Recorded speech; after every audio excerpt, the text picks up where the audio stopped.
बहुविकल्पीय प्रश्नोत्तर रचना के आधार पर वाक्य के भेद MCQ। सार्थक शब्दों का व्यवस्थित समूह जो पूर्ण अर्थ प्रकट करता हो क्या कहलाता है? सरल वाक्य, वाक्य, मिश्र वाक्य, संयुक्त वाक्य। उत्तर है वाक्य। रचना के आधार पर वाक्य के कितने भेद होते हैं? उत्तर है 3। जिस वाक्य में एक क्रिया होती है वह कहलाता है। सही उत्तर है सरल वाक्य। रचना या बनावट की दृष्टि से कौन वाक्य का भेद नहीं है? उत्तर है समूह वाक्य। वाक्य के कितने अंग होते हैं? 3, 2 या 4? सही उत्तर है 2। वाक्य के अंग हैं उद्देश्य और विधेय। वाक्य में जिसके बारे में कुछ कहा जाए वह कहलाता है उद्देश्य। वाक्य में उद्देश्य के बारे में जो कुछ कहा जाए उसे कहते हैं विधेय। जिस वाक्य में 2 सरल वाक्य समुच्चय बोधक योजक से जुड़े होते हैं वे कहलाते हैं संयुक्त वाक्य। जिस वाक्य में उपवाक्य परस्पर व्यधिकरण योजक से जुड़े होते हैं वह कहलाता है मिश्र वाक्य। उद्देश्य और विधेय किसके अंग हैं? सही उत्तर है वाक्य के। ऐसा पद समूह जिसका अपना अर्थ हो जो एक वाक्य का भाग हो कहलाता है उपवाक्य।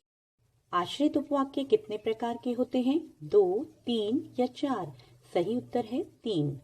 मोहन बाजार जा रहा है। इस वाक्य में उद्देश्य क्या है? सही उत्तर है मोहन।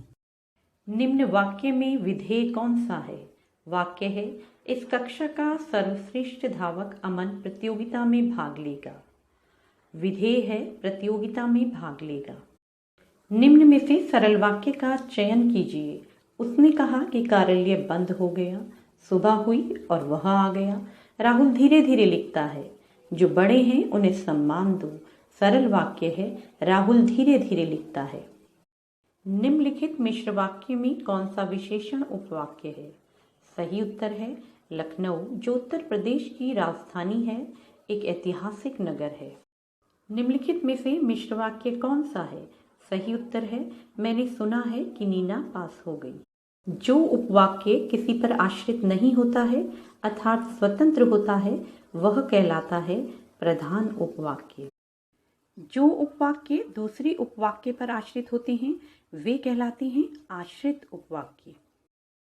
जो उपवाक्य प्रधान वाक्य की किसी संज्ञा या संज्ञा पदबंध के बदले में प्रयुक्त हुआ हो वह कहलाता है संज्ञा आश्रित उपवाक्य।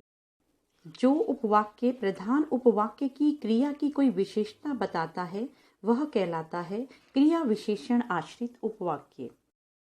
जिस वाक्य में एक प्रधान या मुख्य उपवाक्य के साथ एक या एक से अधिक उपवाक्य आश्रित हों वह कहलाता है मिश्र वाक्य।